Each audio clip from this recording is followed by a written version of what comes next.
என்னை நேசிக்க நல்ல ஆண்டவரே, இயேசு கிறிஸ்துவின் நாமத்தினால உடைய சமூகத்தில் வரோம். நீ வார்த்தையாக தெய்வம், உடைய வார்த்தையை அனுப்பி குணமாக்குகிறவர், உடைய வார்த்தையை அனுப்பி ஆண்டவரே ஸ்தோத்திரம்பா, நீ வாய்க்க பண்ணுகிறவர், காரியத்தை வாய்க்க பண்ணுகிறவர். இந்த நாளிலும் கூட எங்களோடு கூட நீங்க பேசுங்க. உமது கரத்தில் எங்களை தருகிறோம். தேவரீர் எங்களோடு கூட என்ன பேச சித்தமா இருக்கிறீரோ அந்த வார்த்தை எங்களோடு கூட பேசுங்க. இயேசு கிறிஸ்துவின் நாமத்தினாலே ஜெபிக்கிறோம் நல்ல பிதாவே, ஆமென். ஹல்லேலூயா. கர்த்தர் நல்லவர், ஆமென். எத்தனை பேர் விசுவாசிக்கிறீங்க கர்த்தர் நல்லவர் என்று? ஹல்லேலூயா. மெய்யாகவே நம்முடைய ஆண்டவராக இயேசு கிறிஸ்து ரொம்ப ரொம்ப நல்லவர். அவர் நம்முடைய வாழ்க்கையிலே நன்மைகளை மட்டுமே செய்கிற நல்ல தேவனாய் இருக்கிறார். அவர் என்னை வாழ வைத்த தெய்வம், அவர் உங்களையும் வாழ வைக்கிறவராக இருக்கார். ஹல்லேலூயா. கர்த்தர் நல்லவர், ஆமென். வாசிக்கப்பட்ட சங்கீதத்துல 4வது வசனம் வாசிக்கலாமா? நான் மரண இருளின் பள்ளத்தாக்கிலே எல்லாரும் எடுத்துக்கோங்களேன் ப்ளீஸ். எல்லாரும் எடுத்துக்கோங்க, இந்த வசனத்தை ஒரு தடவை பாருங்க. நான் மரண இருளின் பள்ளத்தாக்கிலே நடந்தாலும், நான் மரண இருளின் பள்ளத்தாக்கில் நடந்தாலும் பொல்லாப்புக்கு பயப்படேன், பொல்லாப்புக்கு பயப்படேன். தேவரீர் என்னோடே கூட இருக்கிறீர்.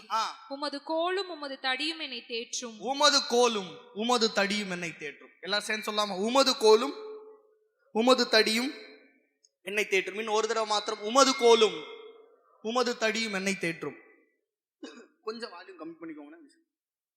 ஓகே, இன்னைக்கு நல்லா கவனிச்சுட்டோம். உமது கோலும் உமது தடியும் என்னை தேற்றும். உமது கோல், அதை குறித்து தான் இன்னைக்கு பேச போறோம். உமது கோல் குறித்த நேரத்துக்குள்ள சுருக்கமாக ஒரு விஷயத்தை தியானிக்கலாம். யாத்ராகமத்தின் புத்தகம்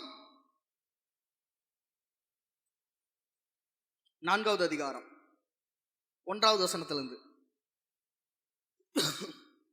அப்பொழுது மோசே, அவர்கள் என்னை நம்பார்கள். அப்பொழுது மோசே, அவர்கள் என்னை நம்பார்கள், என் வாக்குக்கு செவி கொடார்கள். கர்த்தர் உனக்கு தரிசனமாகவில்லை என்று சொல்லுவார்கள் என்றான். கர்த்தர் அவனை நோக்கி உன் கையில் இருக்கிறது என்ன என்றார். உன் கையில் இருக்கிறது என்ன என்றார். ஒரு கோல் என்றான். ஒரு கோல் என்றான். போதும் நல்ல கவனிங்க, நல்ல கவனிங்க. ஹல்லேலூயா. நல்ல கவனிங்க. இன்றைக்கு இந்த மோசேயை பத்தி பாத்தீங்க அப்படின்னா, மோசே எகிப்துல இருக்கிறாரு. எகிப்துல ஒரு கொலை பண்ணிடுறாரு. பண்ணிட்டு இவர் என்ன பண்ணிட்டாரு, மீதியான் தேசத்துக்கு ஓடிட்டார். மீதியான் தேசத்துக்கு போயிட்டு 40 வருஷம் அங்க இருக்கிறார். ஆண்டவர் மறுபடியும் இந்த மோசேயை சந்திக்கிறார். சந்திச்சு அவரை கூப்பிடுறாரு. இவன் வரமாட்டேன், என்னை நம்ப மாட்டாங்க, எனக்கு திக்குவாய், எனக்கு மந்தனாவு, எனக்கு அப்படி இப்படின்னு சொல்லி தட்டி கழிச்சுட்டே இருக்கிறான். ஆண்டவர் விடவே இல்லை. அப்போ என்னை நம்ப மாட்டாங்க, நான் எதை வச்சுட்டு போவேன், நானே கொலைகாரன், நானே பார்வோனுக்கு பயந்து ஓடி வந்திருக்கேன், என்கிட்ட ஆண்டவர் பேசினாருன்னு சொன்னா யார் நம்புவா அப்படின்னு சொல்லி ஒரு தோத்து போனவன், ஒரு கொலைகாரன், பின்வாங்கி போனவன், ஊழியத்தை விட்டுட்டு ஓடினவன், இப்படிப்பட்டலாம் அவனை சொல்லிக்கலாம். அப்படிப்பட்ட ஒருத்தனை தேடிதான் ஆண்டவர் போறாரு. போய் என்ன கேட்டார் வாசிங்க, முதலாவது வசனம். அப்பொழுது மோசே, அவர்கள் என்னை நம்பார்கள், என் வாக்குக்கு செவி கொடார்கள், என் வாக்குக்கு செவி கொடார்கள். கர்த்தர் உனக்கு தரிசனமாகவில்லை என்று சொல்லுவார்கள் என்றான். கர்த்தர் அவனை நோக்கி, உன் கையில் இருக்கிறது என்ன என்றார். ஒரு கோல் என்றான். அதை தரையிலே போடு என்றார். அவன் அதை தரையிலே போட்டபோது அது சர்ப்பமாயிற்று. இப்ப கவனிங்க, ஆண்டவர் கேட்கிறாரு, சரிப்பா நீ சொல்ற உன்னை நம்ப மாட்டாங்க, என்னை நம்ப மாட்டாங்க, நீ நம்ப மாட்டாங்க, நீ சொல்ற, நான் எதை நம்பி போவேன் அப்படின்னு நீ கேட்கிற. இப்ப அவன் சொல்ற, ஆண்டவர் கேட்கிறாரு, உன் கையில என்ன வச்சிருக்கேன்னு கேட்கிறார். அதுக்கு அவன் சொல்றான், ஒரு கோல். என்ன சொன்னா, ஒரு கோல் வச்சிருக்கேன் ஆண்டவர், அதை தரையில போடு அப்படின்னாரு. தரையில போட்டோன்னே அது எப்படி மாறுது, சர்ப்பமா மாறிட்டு. மாறினோடனே ஆண்டவர் என்ன சொன்னார் வாசிங்க சிஸ்டர். மோசே அதற்கு விலகி ஓடினான். அப்பொழுது கர்த்தர் மோசேயை நோக்கி, உன் கையை நீட்டி அதன் வாளை பிடி என்றார். அவன் தன் கையை நீட்டி அதை பிடித்த போது அது அவன் கையிலே கோலாயிற்று. நல்ல கவனிங்க, இந்த பகுதி வாசிக்கும் போது ஐயா சொல்லி கொடுத்த ஒரு விஷயம், வாளை பிடிச்சா பாம்பு தலையை திருப்பி கையில கொத்திரும்பா. அப்போ அவன் வாழை பிடிச்சப்போ எப்படி அது கொத்தாம இருந்துச்சு அப்படின்னா, நீ வாழை பிடி, நான் தலையை பிடிக்கன்னு இயேசு என்ன பண்ணாராம், அவன் தலையை பிடிச்சாராம். அப்ப கவனிங்க, இந்த இடத்துல அவனுக்கு இந்த அற்புதத்தை சொல்றாரு. ஓகே, அந்த அற்புதத்தை சொல்லிட்டாரு. சரி, இதுக்கு அடுத்து பாருங்களேன், ஆண்டவர் எல்லா காரியத்தையும் சொல்றாரு. நான் ஊமையான திக்குவாயி அப்படி இப்படின்னு பேசுறான். ஆண்டவர் சொல்றாரு, ஆரோன் உனக்கு வருவான்ப்பா, அவன் உனக்கு வாயா இருப்பான், எல்லாத்தையும் சொல்லிட்டாரு. அப்பையும் அவனுக்கு போறதுக்கு பயம். அப்ப ஆண்டவர் ஒரு வார்த்தை சொல்றாரு பாருங்களேன். 17வது வசனம், 4வது அதிகாரம், யாத்ராகம் 4:17 வாசிங்க. இந்த கோலையும் உன் கையிலே பிடித்துக் கொண்டு போ. இதனால் நீ அடையாளங்களை செய்வாய். இன்னைக்கு காலை வேளையில ஆண்டவங்கிட்ட பேசுற வார்த்தை இதுதான். இந்த கோலையும் உன் கையில பிடித்து கொண்டு போ, இதனாலே அடையாளங்களை செய்வா. இந்த வார்த்தை எல்லாம் சேர்ந்து ஒரு தடவை சொல்லுங்க பார்க்கலாம். இந்த கோலையும் உன் கையிலே பிடித்து கொண்டு போ, இதனால் நீ அடையாளங்களை செய்வா என்றார். ஓகே, இவர் சொல்லிட்டே வராரு. இப்படி சொன்ன உடனே ஆண்டவர் சொல்லிட்டாரு, இதை பிடிச்சிட்டு போப்பா, இதனால நீ என்ன செய்வ, அடையாளங்களை செய்வா போ அப்படின்ட்டாரு. 20வது வசனம் வாசிங்களேன். அப்பொழுது மோசே தன் மனைவியையும் தன் பிள்ளைகளையும் கழுதையின் மேல் ஏற்றிக்கொண்டு எகிப்து தேசத்துக்கு திரும்பினான். தேவனுடைய கோலையும் மோசே தன் கையிலே பிடித்து கொண்டு போனான். தேவனுடைய கோலையும் மோசே தன் கையில் பிடித்து கொண்டு போனான். எல்லாரும் பாருங்களேன் அந்த கடைசி வார்த்தைய, தேவனுடைய கோலையும் மோசே தன் கையில் பிடித்து கொண்டு போனான். ஒரு நிமிஷம் எல்லாரும் இங்க பாருங்க. இந்த பகுதியை, இந்த அதிகாரத்தை மேல இருந்து வாசிங்க இல்லையா, அது மோசேயின் கோலா இருந்தது. அது ஆடு மேய்க்கிற கோலு, சரிங்களா? அது ஆடு மேய்ச்சிக்கிட்டு இருக்கிற கோலை ஆண்டவர் இப்ப என்ன பண்றாரு, அது ஆடு மேய்த்த கோலா இருந்தது, அது மோசேயினுடைய கோலா இருந்தது. ஆனா இப்போ இந்த வசனத்தை சொல்லி இருக்குது, தேவனுடைய கோலையும் மோசே தன் கையில் பிடித்து கொண்டு போனான். ஹல்லேலூயா. இப்ப கவனிங்களேன், ஆடு மேய்த்த கோல் எப்படி தேவனுடைய கோலாய் மாறியது, ஆடு மேய்த்த கோல் எப்படி அற்புதம் செய்கிற கோலாய் மாறியது, ஒரு மோசேயினுடைய கோல் எப்போது தேவனுடைய கோலாய் மாறியது என்றால், எப்போது தேவன் மோசேயை பார்த்து சொன்னாரு, அந்த கோலை கீழே போடு, அப்ப அது சர்ப்பமா மாறிச்சு. அவனை சொன்னாரு, நீ வாழைப்பிடி, நான் தலையை பிடிக்கணும். இயேசு எப்போது அந்த தேவன் எப்போது அந்த கோலை பிடித்தாரோ அது மோசேயின் கோலாய் இருந்தது, தேவனுடைய கோலாய் மாறிவிட்டது. ஹல்லேலூயா. இப்படி நான் சொல்லட்டுமா, ஒரு கோலுக்கே வாழ்க்கை மாறுனா உங்களுக்கு வாழ்க்கை மாறாதா? ஹல்லேலூயா. கோலை பிடித்ததால் மோசேயின் கோல் தேவனுடைய கோலாய் மாறியது போல என்னை இயேசு பிடித்திருக்கிறார். நான் எப்போது என்னுடையவனாய் இருந்தேன், இயேசு என்னை பிடித்தாரோ நான் அவருடையவனாய் மாறிவிட்டேன். ஹல்லேலூயா. இன்னைக்கு கவனிங்க, உங்க பிரச்சனையை நீங்க பிடிக்கிறதுக்கு முன்னாடியே இயேசு அந்த பிரச்சனையை பிடிச்சிருக்கிறாரு. அப்ப நீங்க சொல்லுங்க, இந்த பிரச்சனை என் பிரச்சனை அல்ல. ஹல்லேலூயா. தேவனுடைய பிரச்சனை. ஹல்லேலூயா. இப்ப கவனிங்களேன், அது தேவனுடைய கோலாய் மாறிட்டு.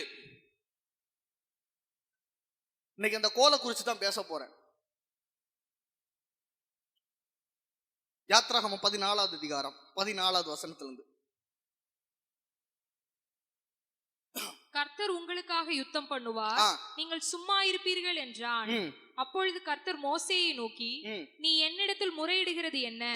புறப்பட்டு போங்கள் என்று இஸ்ரவேல் புத்திரருக்கு சொல்லு. ஒரு நிமிஷம் எல்லாரும் எடுத்துக்கோங்களேன். யாத்ராகமம் 14வது அதிகாரம் 14வது வசனம். வாசிங்கம்மா. கர்த்தர் உங்களுக்காக யுத்தம் பண்ணுவார், கர்த்தர் உங்களுக்காக யுத்தம் பண்ணுவார், நீங்கள் சும்மா இருப்பீர்கள் என்றான். போதும். இப்ப கவனிங்களேன், இவங்க எங்க இருக்கிறாங்கன்னா, இஸ்ரவேல் ஜனங்கள் புறப்பட்டு செங்கடல் கிட்ட வந்துட்டாங்க. செங்கடல் கிட்ட நின்னுகிட்டு இருக்கிறாங்க. முன்னாடி செங்கடல், எல்லாரும் கவனிங்க, ஃப்ரண்ட் சைடுல என்ன இருக்கு, செங்கடல். பின்னாடி பார்வோனுடைய சேனை, இந்த பக்கம் மலை, இந்த பக்கம் மலை, சுற்றிலும் அடைக்கப்பட்ட நிலைமையில் இப்போ இஸ்ரவேல் ஜனங்கள் இருக்கிறாங்க.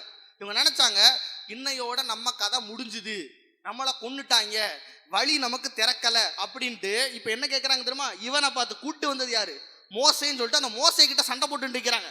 மோசே என்ன பண்ணிட்டான், என்கிட்ட ஏன்டா சண்டை போடுறீங்கன்னு சொல்லிட்டு ஆண்டவரை பார்த்து முறையிடுறான். ஆண்டவரே, நீங்க தான் கூட்டு வந்தீங்க, இப்ப இப்படிப்பட்ட ஒரு பஞ்சாயத்து இருக்குது, இப்படிப்பட்ட ஒரு பிரச்சனை இருக்குதுன்னு ஆண்டவரை பார்த்து சொல்றான். ஆண்டவர் சொன்ன வார்த்தையை பாருங்க, வாசிங்க. அப்பொழுது கர்த்தர் மோசேயை நோக்கி, நீ என்னிடத்தில் முறையிடுகிறது என்ன? என்கிட்ட வந்து முறையிடுகிறது என்ன? இன்னைக்கு நிறைய நேரத்தில் என்னதுமா பிரச்சனை, செங்கடல் போல ஏதாகிலும் ஒரு பிரச்சனை வந்துட்டோ, ஏதாகிலும் ஒரு வியாதி வந்துட்டா, ஒரு கடன் வந்துட்டா, நம்ம என்ன பண்றோம் தெரியுமா, நீங்க தானே செஞ்சீங்க, நீங்க தானே, உங்களை தானே ஆராதிச்சேன், உங்களை நம்பி தானே சர்ச்சுக்கு வந்தேன், இப்போ எனக்கு இந்த வியாதி தேவையா, எனக்கு இந்த கடன் பிரச்சனை தேவையா, எனக்கு இந்த போராட்டம், எனக்கு இந்த அவமானம், எனக்கு இந்த கஷ்டம் தேவையான்னு சொல்லிட்டு அவர்கிட்ட முறையிட்டு இருக்கோம். அவர் என்ன சொல்றாரு தெரியுமா, என்கிட்ட முறையிடுகிறது என்ன?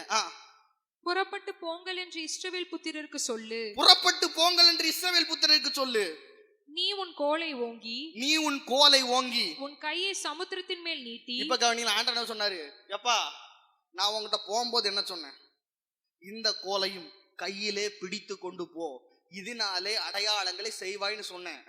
மறுபடியும் உன் கையில பவரை கொடுத்துட்டேன், உன் கையில சாவியை கொடுத்துட்டேன், உன் கையில வல்லமையை கொடுத்துட்டேன், உன் கையில எல்லா அதிகாரமும் கொடுத்துட்டேன், மறுபடியும் நீ அதை செயல்படுத்தாம என்னையே பார்த்துக்கிட்டு இருக்கிய அப்படின்னு கேட்டார் ஆண்டவர்.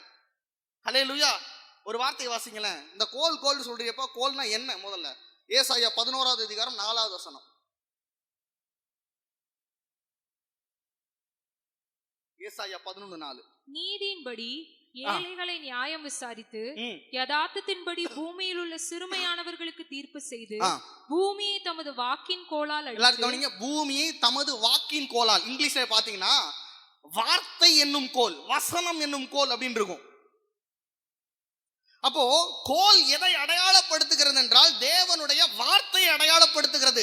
நீங்க செங்கடல் போன்ற பிரச்சனைக்கு முன்னாடி வசனத்தை பேசாம தேவனை நோக்கி புலம்பிட்டு இருந்தீங்கன்னா கடைசி வரைக்கும் செங்கடலுக்கு முன்னாடி தான் நீங்க புலம்பிட்டு இருக்க முடியும். எப்போது செங்கடல் போல பிரச்சனைக்கு முன்பாக தேவனுடைய வார்த்தையாகிய கோலை நீட்டுகிறீர்களோ அப்பொழுது செங்கடல் பிறக்கும். அல்லேலூயா. இன்னைக்கு நம்மளுடைய வாழ்க்கையில பலரும் தோல்வி அடைவதற்கான ஒரே காரணம் என்ன தெரியுமா? கையில கோலை வச்சுக்கிட்டு, கையில வல்லமை வச்சுக்கிட்டு சொல்லாம வழி திறக்கவே திறக்காது. அல்லேலூயா. நீங்க கையில வச்சிருக்க ஆண்ட்ராய்டு மொபைல் எடுத்துக்கோங்களேன். இப்ப எடுத்து விளையாண்டாதீங்க. ஒரு உதாரணத்துக்கு சொல்றேன். உங்க ஃபிங்கர் பிரிண்ட் நீங்க லாக் பண்ணி வச்சிருந்தீங்க அப்படின்னா அந்த லாக்கு போட்டாதான் உள்ள போய் வேலை செய்ய முடியும். அதை வச்சுட்டு லாக்கை மறந்துட்டு, அல்லது இப்போ இன்னொரு இப்போ யாபேசன போனை நான் எடுத்துட்டு ஒரு வேலைக்கு போயிட்டேன், அவர் ஃபிங்கர் பிரிண்ட் வச்சிருப்பாரு, அதை நான் என்ன செஞ்சாலும் என்ன செய்ய முடியாது, மாற்ற முடியாது. அந்த போனை ஆக்சஸ் பண்ணணும்னா அவர் பாஸ்வேர்டு ஓப்பன் பண்ணணும், அவர் பேட்டர்ன் போடணும், இல்லைன்னா லாக் போடணும், ஏதோ ஒன்று பண்ணணும். அப்போ ஒரு சாதாரண ஒரு மொபைலை ஆக்சஸ் பண்றதுக்கே பாஸ்வேர்டு போட வேண்டி இருக்குது. இன்னைக்கு நான் உங்க சொல்லட்டுமா, உங்க வாழ்க்கையில உள்ள எல்லாவற்றையும் ஆக்சஸ் பண்றதுக்கு ஒரே பாஸ்வேர்டு என்ன தெரியுமா? வசனம் மாத்திரமே. ஹல்லேலூயா. உங்க வாழ்க்கையில கூடிய அற்புதங்களை, உங்க வாழ்க்கையில சுகத்தை பெறணுமா, உங்க வாழ்க்கையில செழிப்பை பெறணுமா, ஒரே ஒரு ஆக்சஸ் தான் இருக்கு, ஒரே ஒரு கோட் வேர்டு மட்டும் தான் இருக்கு. இந்த பாஸ்வேர்டை நீங்க போட்டு யூஸ் பண்ணீங்கன்னா எல்லாவற்றையும் ஆக்சஸ் பண்ணிடலாம். ஹல்லேலூயா. ஒரு விஷயத்தை பார்ப்போம், இதை பார்த்துட்டு நான் ஃபைனலா முடிச்சிடுறேன். யாத்ராகமம் 7வது அதிகாரம் 10வது வசனத்திலிருந்து 12வது வசனம் வரைக்கும். மோசேயும் ஆரோனும் பார்வோனிடத்தில் போய் கர்த்தர் தங்களுக்கு கட்டளையிட்டபடி செய்தார்கள். ஆரோன் பார்வோனுக்கு முன்பாகவும் அவன் ஊழியக்காரருக்கு முன்பாகவும் தன் கோலை போட்டான், அது சர்ப்பமாயிற்று.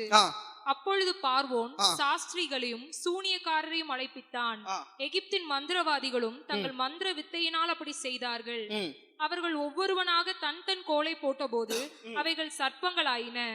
ஆரோனுடைய கோலோ அவர்களுடைய கோல்களை விழுங்கிற்று. போதும். இப்ப கவனிங்களேன், கோல் அப்படிங்கிறத ஒன்னு என்ன சொல்லி கொடுத்தேன்? வசனம் ஒரு கோல்னு சொல்லி கொடுத்தேன். இன்னொரு விஷயம் சொல்லி தரட்டா? கவனிங்க, ஆரோனுடைய கோலை போட்டான், அது பாம்பா மாறிச்சு. அவன் என்ன பண்றான்? பார்வோன் என்ன உனக்கு தான் கோலை பாம்பாக்க தெரியுமா, இப்ப பாரு அப்படின்னு சொல்லி எகிப்தில் இருக்கக்கூடிய எல்லா மந்திரவாதி எல்லாரையும் கூப்பிட்டு வந்து அவனையும் கோலை போட வச்சான். அதுவும் பாம்பாய் மாறிட்டு. ஆரோனுடைய கோல் அந்த எல்லா கோலையும் விழுங்கிட்டு. அந்த வார்த்தையை மட்டும் வாசிமா. ஆரோனுடைய கோல் அவர்களுடைய கோல்களை விழுங்கிற்று. ஆரோனுடைய கோல் அவர்களுடைய கோல்களை விழுங்கிற்று. அங்க எத்தனை கோல்கள் இருந்ததோ அத்தனை கோலையும் இந்த ஆரோனுடைய கோல் தன்குள்ளே விழுங்கி அது மறுபடியும் கோலா மாறிச்சு. பாத்தீங்களா?